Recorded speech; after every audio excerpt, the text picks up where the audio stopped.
From the Evolution of Chaos release, that is Heathen with Stoned Unturned, a very Metallica-ish style song. Good stuff, man. I have to say that is the best Metallica record that's been released in the last 20 years. It has, absolutely. That album is fucking great. It is. It's a great disc. Yep.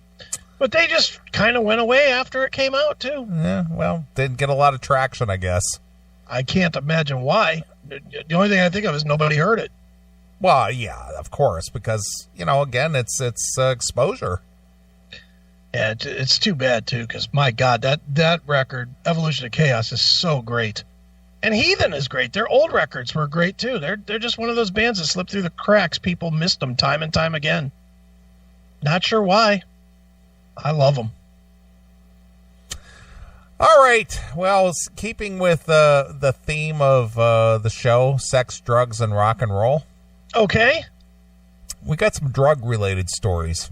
All right. Going to wrap it up with some drugs. Some drugs. Okay. So let's go with the less harsher story.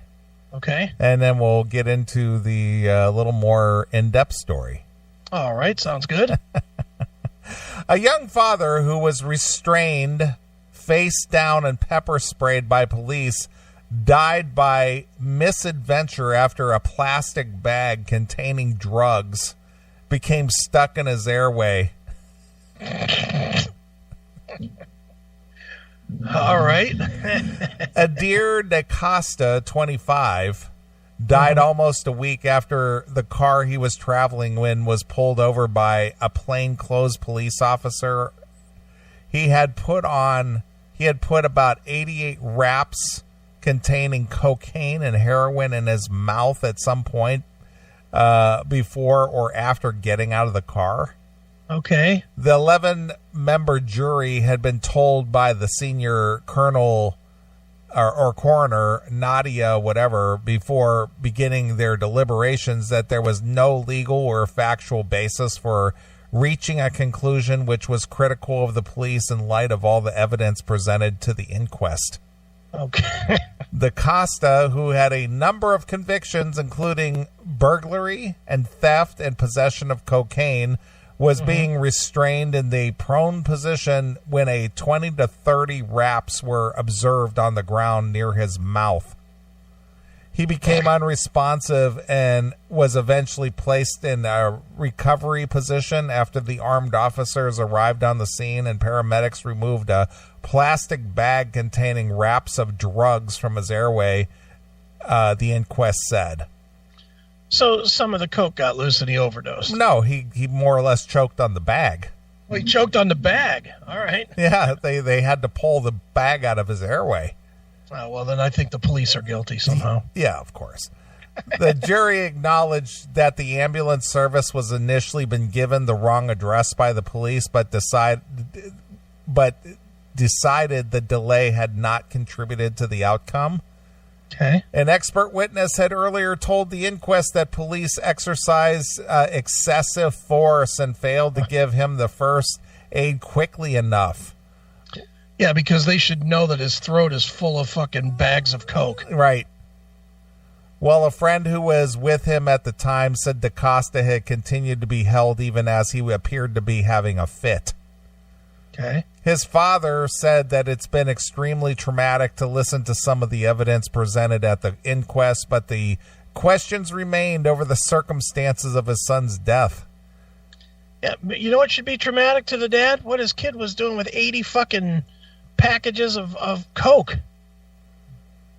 That should be somewhat traumatic too. No, we got to overlook that.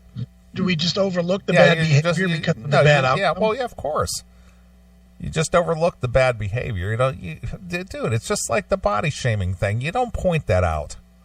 Sorry, I apologize, and I'll never do it again, and I hope I didn't offend any drug dealers with my comments. Drug dealers are people too, and they really shouldn't be besmirched by my horrendous judgment there. Right.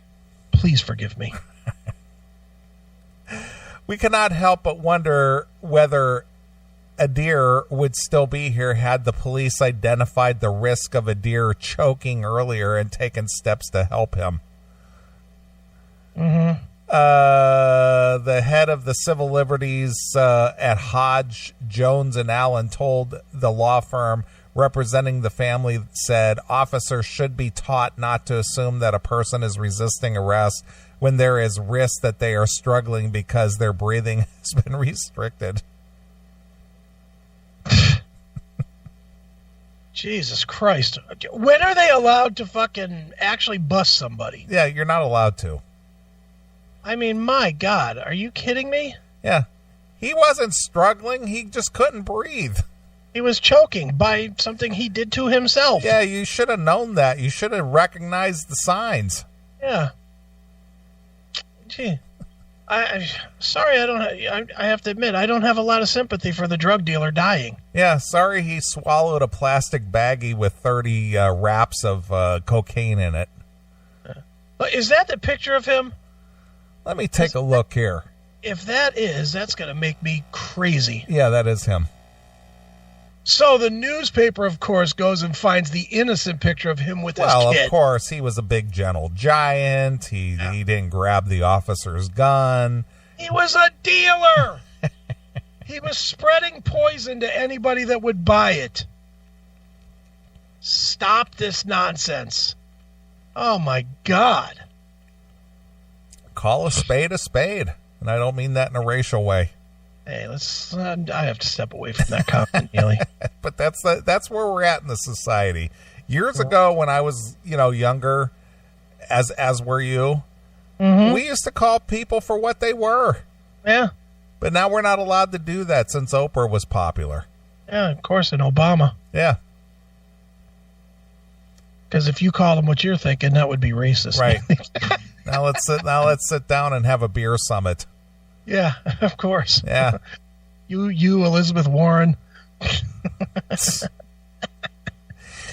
She added that there were serious issues around the correct information being passed from the police control room to the ambulance services.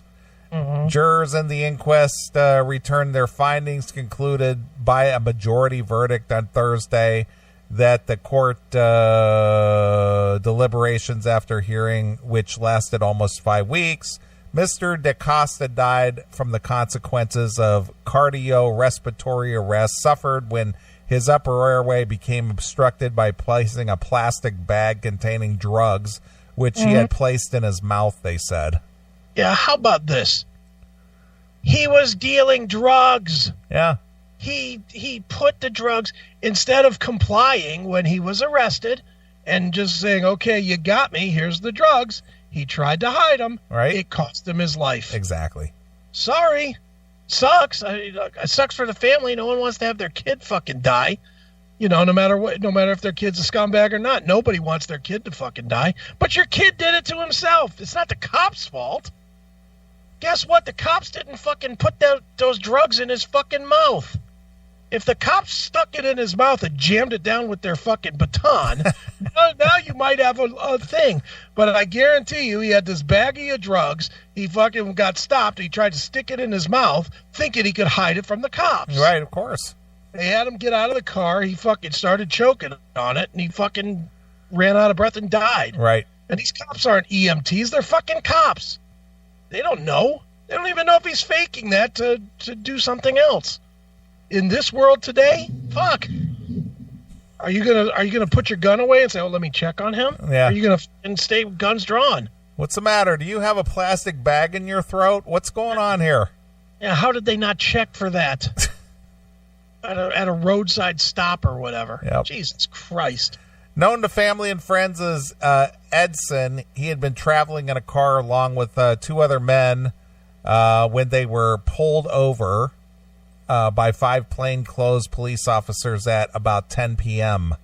Earlier in the inquest, police had linked him with a gang selling heroin and crack cocaine.